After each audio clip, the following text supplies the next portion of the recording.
English class is just beginning in room 54 at Yangon International School. Miss Leonardis is going to be teaching grade 12 English. As always, her students have arrived, eager to learn, eager to prepare for their literature circle discussion. Students spend time reading through their books and writing down ideas to contribute to the conversation. Although sadly one student is missing today, the class is eager to get started and discuss George Orwell's 1984. This book sure is swell. You are right. I like 1984. Oh, this is an interesting book. The writing is brilliant. Did you know Orwell lived in Burma? Gee whiz, I had no idea. Where did he get the idea for this book? Jeez, I have no idea. If only there was somewhere we could get more information. Yeah, it would be super if we could share our ideas with others. This book smells like chocolate. Oh, you pay attention. I would if I could find some interesting images. Come on, guys. Let's talk about 1984. What do you think? I really like this book. I like this book too. This is really brilliant.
So how did I do it? How did I take my boring, uninspired English class and make them excited to talk about George Orwell's 1984? I began simply by introducing my students to the concept of blogging. Initially, I showed them my own WordPress site. This blog was intended to provide both instructions as well as a model for students.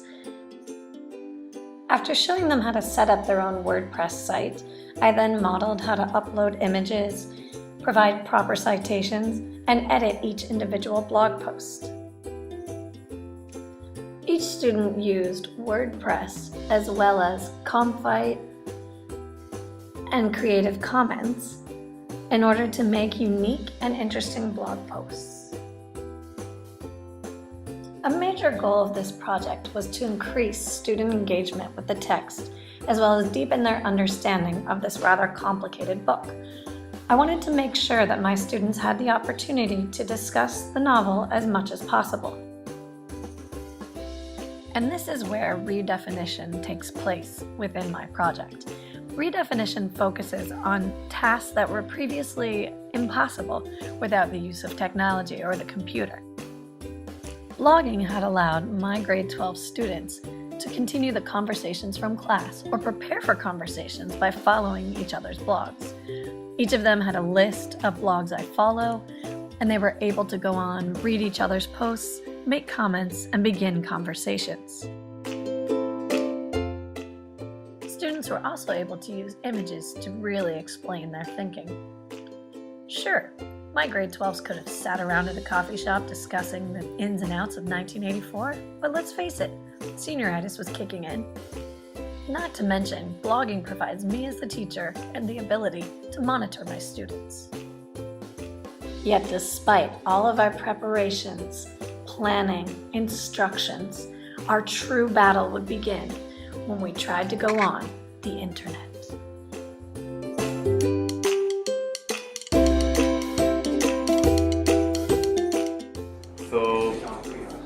blogging is good. I like it. It helps class discussion. The only reason I don't really like it that much because I love handwriting. I don't really like to type because I feel like I work so slow and it's annoying me sometimes. But it's good. It's helped me understand the book because I can go read my friend's blog to get the idea or discuss with them online when I can't come to school or have something else to do.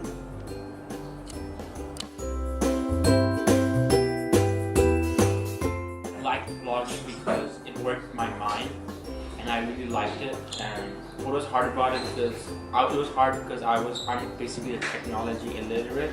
It was hard to kind of get used to it. Even though it might be public, but still you get response from other people, like your friends and your teacher, and you know what they think about your response.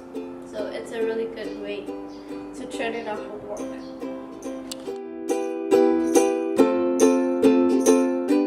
Blogging experience. First of all, I started blogging as an English class project, which I did not enjoy as much since it was quite boring to blog about what you have read and what you think. Actually, it was not boring to blog about what you think, it was just boring because it was for academic purposes, which I do not enjoy. But then I found out that I wanted to blog for fun. I like to argue about philosophical ideas, and I like it more when people argue back or talk about it more. So I like to have more of a discussion there. So when I started blogging, there was quite a few comments on my blog.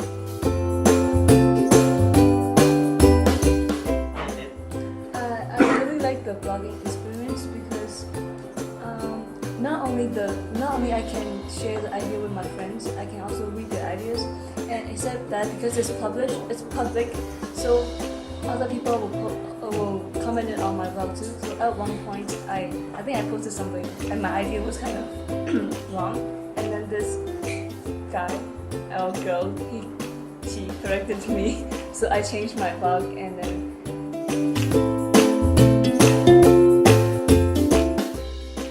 Overall, I was very pleased with the outcome of this project. My students would come to class discussing the blog post I'd read the night before or complaining that someone hadn't commented, but they seemed to really embrace the concept of blogging. But overall, my students were able to make those deeper connections. Next time, I would do a better job of keeping up with student blog posts and their comments. I would also insist on use of Creative Commons and proper citations. I would also model more for them the correct way to write a blog post in terms of English literature. Many of them wrote very short posts that didn't really take the place of the reading responses they were no longer creating. COETAIL has taught me that technology takes time. It requires time to explore, time for the students to explore, and time to make really big mistakes. With the time I've dedicated to COETAIL, I've learned several things. One, technology doesn't need to be scary. For everything you don't know, there's someone or a website or something out there that can teach you how to do it. I've learned to be very independent with all aspects of technology. Looking to the future, my plan is to stay connected, continue the conversations I am having, and build my PLN. I will no longer shy away from anything involving technology, and I will continue to build my digital literacy.